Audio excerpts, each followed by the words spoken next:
विवान घबराकर। पुरानी हवेली के बाहर रात का समय, तेज हवा चल रही है। आरव और विवान बाइक से उतरते हैं। सामने एक पुरानी हवेली दिखाई देती है। विवान, यार आरव, लोग सच कहते हैं क्या? इस हवेली में रात को किसी लड़की की आवाज आती है? आरव, मुझे नहीं पता, लेकिन काव्या ने हमें यहीं बुलाया है। अचानक हवेली का दरवाजा अपने आप खुल जाता है।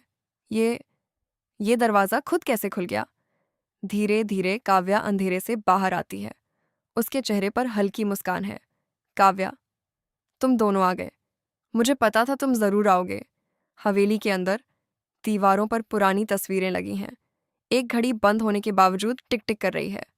आरव, काव्या, तुमने हमें यहाँ क्यों बुलाया? काव्या धीमी आवाज में, क्योंकि इस हवेली में एक राज छुपा है, और वो राज तुम दोनों से जुड़ा है। विवान, हमसे? लेकिन हम तो पहली बार यहाँ आए हैं। काव्या एक पुरानी तस्वीर दिखाती है।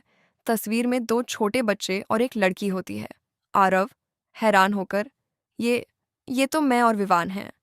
विवान, लेकिन ये लड़की कौन है? काव्या की आंखों में आंसू आ जाते हैं। काव्या, वो मैं हूं। रहस्य का खुलासा। बिजली चमकती है। हवेली के सारे दरवाजे बंद हो जाते हैं। आरव, लेकिन हमें कुछ याद क्यों नहीं? काव्या, क्योंकि 15 साल पहले इसी हवेली में आग लगी थी। तुम दोनों बच गए, लेकिन मैं। अचानक काव्या की आवाज गूंजने लगती है। काव्या, मैं उस रात मर चुकी थी। आरव और विवान डर जाते हैं। काव्या धीरे धीरे धुएं में बदलने लगती है। विवान, नहीं, ये सच नहीं हो सकता। काव्या, मैं सिर्फ तुम दोनों को सच बताने आई थी, ताकि मेरी आत्मा को शांति मिल सके। अंतिम मोड़, हवेली कांपने लगती है। बाहर तूफान तेज हो जाता है। आरव, हम तुम्हें अकेला नहीं छोड़ेंगे। काव्या मुस्कुराते हुए, कुछ कहानियां अधूरी ही अच्छी लगती हैं। काव्या गायब हो जाती है। अचानक हवेली शांत हो जाती है। विवान, आरव, देखो।